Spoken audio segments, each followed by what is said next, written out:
Hello வணக்கம், இது உங்கள் சிவி ஜோன். ஸோ எல்லாரும் எப்படி இருக்கீங்க? இன்னைக்கு பார்த்தீங்கன்னா ஒரு வீடியோ வந்து பயங்கர வைரலாக போயிட்டுருக்கு. என்னென்னா இந்த மாயா பேரை கேட்டாவே நல்லவங்களுக்கு இந்த மாயா பேர் இருந்தால் கூட காண்டாகுது. அவ்வளோ வந்துட்டு ஒரு ஹேட்டர்ஸை இந்த மாயா அப்படின்ற ஒரு பேர் வந்துட்டு சம்பாரிச்சிருக்குன்னா மிகையாகாது. இந்த சீசன் 7 பொறுத்த வரைக்கும் ரொம்ப ஒஸ்ட்டான ஒரு கேம் கொடுத்துட்ருக்காங்க. அதையும் ஒரு சில பேர் மாயா தான் கண்டென்ட் குயின்னு என்னென்னமோ பேசிகிட்டு இருக்காங்க. என்னையா நடக்குது? ஒரு கேமுக்காக இவ்வளோ கேவலமாக பண்ணுவாங்க, அதையும் நீங்கள் ஆதரிக்கிறீங்களே, உங்களுக்குலாம் யோசனையே இல்லையா அப்படின்ற மாதிரி இருக்குது. சரி, ஓகே. இப்போ என்ன நடக்குதுன்னா, மாயா வந்து பூர்ணிமா கிட்ட வந்துட்டு ஒரு கேவலமான விஷயத்தை ஷேர் பண்ணி அவ்வளோ ஒரு நக்கல் நையாண்டித்தனம் பண்ணுறாங்க. என்னமோ பிக் பாஸ் வீட்டுக்குள்ளே இவங்க ஒரு பெரிய ஸ்டார், பெரிய கேமில் வந்துட்டு சாணக்கியன், இவங்க கேமால் தான் இவ்வளோ நாள் இந்த வீட்டில் வந்து இருக்காங்க, இவங்க கை காட்டுறவங்கள தான் பிக் பாஸ் வந்து வெளியே அனுப்புகிற மாதிரி, இவங்க வந்து அரவணைக்கிற ஆட்களை வந்துட்டு பிக் பாஸ் மேலே கையே வைக்க முடியாதுன்ற மாதிரி ஒரு சீனை கிரியேட் பண்ணிட்டு இருக்காங்க. ஏன்னா அதனால தான் விக்ரம் வந்து நான் தூக்கி விட்டேன்னு. யார் தூக்கி விட்டது? உங்களை தூக்கி விட்டதே கமல்ஹாசன் அவர்கள். இஷ்டத்துக்கு பேசலாமான்ற மாதிரி இருந்துச்சு. இப்போ என்னென்னா பூர்ணிமா கிட்ட சொல்கிறாங்க, நம்ம ஈஸியாக வந்து விஷ்ணுவை வந்து ட்ரிகர் பண்ணிடலாம். ஸோ அவரை வந்து ட்ரிகர் பண்ணி அவருக்கு ஒரு பிளானை போடுறாங்க வெளியே அனுப்புறதுக்கு. ஏன்னா அவர் ட்ரிகர் பண்ணி விட்டு அவர் பொங்கி கெட்ட பேர் வாங்கிட்டு அவராக வந்து வெளியே போயிடுவார். ஆல்ரெடி ஒரு எல்லோ கார்டு வாங்கியிருக்காப்புல நம்ம விஷ்ணு. ஸோ அதுக்காக ஒரு பிளானை போடுறாங்க. ஸோ அது என்ன சொல்கிறாங்கன்னா, பூர்ணிமா கிட்ட நம்ம ஈஸியாக வந்து விஷ்ணுவை ட்ரிகர் பண்ணிடலாம். இன்றைக்கி கூட நீங்கள் நாமினேஷன்ஸில் பார்த்தீங்களா, ஈஸியாக ட்ரிகர் ஆகிட்டார்.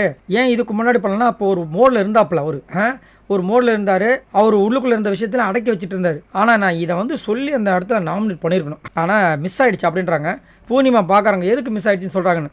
ஏன்னா இந்த வாரம் தான் அவர் போயிடுவார்ல, அந்த சான்ஸ் எனக்கு திரும்ப கிடைக்காது. எவ்வளோ நக்கல் பார்த்தீங்களா? இவங்களுக்கு மைண்டில் வந்துட்டு விஷ்ணு வந்து இந்த வாரம் போயிடுவாராம், திரும்ப இந்த மாதிரி நாமினேட் பண்ணுறதுக்கு இவங்களுக்கு சான்ஸே கிடைக்காதான். அடா ராமா, ஐயோ எப்படி இதெல்லாம் வந்து ஜீரணம் பண்ணுறீங்கன்னு எனக்கு சத்தியமாக புரியல. ஒரு சில பேர் சொல்கிறேன், நிறைய பேர் வந்து இவங்க வெளியே போகணும் தான் சொல்லிட்டு இருக்காங்க. விஷ்ணுக்கு பார்த்தீங்கன்னா இப்போ ஓட்ஸ் நல்லா வந்து 3rd பிளேஸில் இருக்கார். இவங்களுக்கு என்ன நினைப்புன்னா, விஷ்ணு வந்துட்டு ஒரு டம்மி பீஸு இந்த பிக் பாஸ் வீட்டுக்குள்ள நினச்சிட்டு இருக்காங்க. பட் நம்மளோட கருத்து என்னென்னா, விஷ்ணுவும் இவங்க கூட சேர்ந்து அநியாயத்துக்கு லூட்டிலாம் அடிச்சிருக்காரு, அது வந்து மாற்றுக்கிறதே கிடையாது. ஆனால் இவங்க 2 பேர் கம்பேர் பண்ணும்போது கொஞ்சோண்டு பெட்டர் அப்படின்னு கண்டிப்பாக வந்து விஷ்ணுவை சொல்லலாம். அதுக்கப்புறமும் வந்துட்டு நான்சென்ஸ் மாதிரி பேசுகிறாங்க. இனிமேல் இந்த மாதிரி பேசாதீங்களா? ஐயோ, யார் எதை பற்றி பேசணும்னு தெரியல மக்களே. சரி, நீங்கள் சொல்லுங்கள். இந்த அளவுக்கு வந்துட்டு இவங்க திமுறாக பேசுகிறாங்கன்னா, இதுக்கு இவ்வளோ தூரம் இடம் கொடுத்த இவங்க பிக் பாஸ் டீமும் கமல்ஹாசன் தான் கண்டிப்பாக பொறுப்பு. ஏன்னா பிக் பாஸ் கேம் நடத்துகிற அவங்களே வந்து நேற்று வந்து பூர்ணிமாவும் அவ்வளோ பேச்சு பேசுகிறாங்க. பிக் பாஸ் வந்து இவங்கள புள்ளி பண்ணிட்டாங்களாம். இந்த கொடுமை எங்கே போய் சொல்கிறது? அதுக்கப்புறம் கமல்ஹாசன் அவர்கள் தான் அந்த கற்பாம்பூச்சி மற்ற எடுத்து வச்சார்.